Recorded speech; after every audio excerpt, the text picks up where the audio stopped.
Is it over? I'm back? Hi, I'm Rob Cram, and today we're taking a look at the final DLC episode for Tango Gameworks and Shinji Mikami's The Evil Within, The Consequence, which is available now across consoles and PC and offers an extended few hours of mind-bending gameplay to sink your teeth into. Once again, players assume the role of Agent Julie Kidman as she strives to complete her shady mission whilst intertwining the events of the main game. Without going into the details to avoid spoilers, what has to be said, the imagery is top quality in the two chapters Illusion and A Ghost is Born. There's less emphasis on gore and a distinct contrast with warping visuals combined with abstract surrealism. To keep things rooted in realism, we venture across familiar looking locations, such as a hospital lobby, a crumbling skyscraper, and even a quick section that reminisces on the old mansion theme. With such a visual treat on offer, it's really hard to have to comment negatively about the rest of the game, because being honest, some of the gameplay elements are sketchy at best. Aside from the work of art that is the visuals, the gameplay once again relies on stealth with the odd puzzle thrown in. The stealth works for the most part, but there are several what the hell moments where you're going to be killed over and over due to poor controls and simply dodgy encounters where trial and error amongst a few deaths reigns supreme.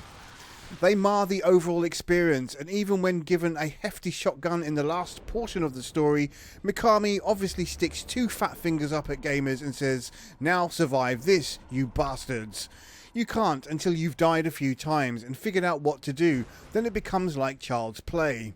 However, it's the distinct "you have to die first" that makes it frustrating and painful to bear.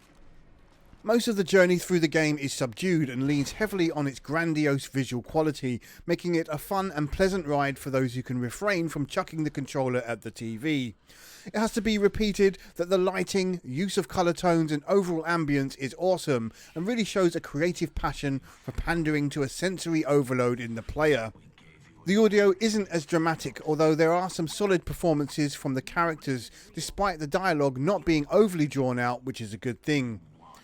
Julie is a likeable heroine, and when her vulnerability is combined with a lack of resources, makes it even more fun to play as her versus Sebastian. The two chapters will net around 2 to 3 hours of playtime depending on your skill and patience, although there's a few extras to track down off the beaten track for those who want to cover every inch of the game's environments. Once bested, there are new Game Plus modes alongside a dark mode which has Julie armed with a flashlight, and all of the game's locations are bathed in darkness.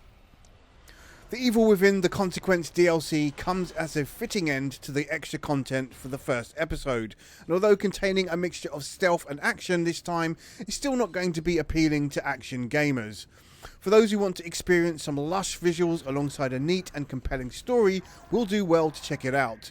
It's the odd moments of dire gameplay that let the game down in the end, but if you're forgiving, then you'll have an enjoyable romp through Mikami's vision of living hell.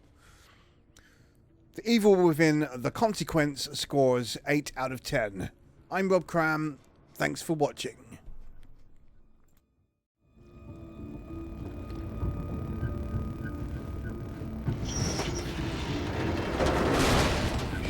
Oh shit, it's back!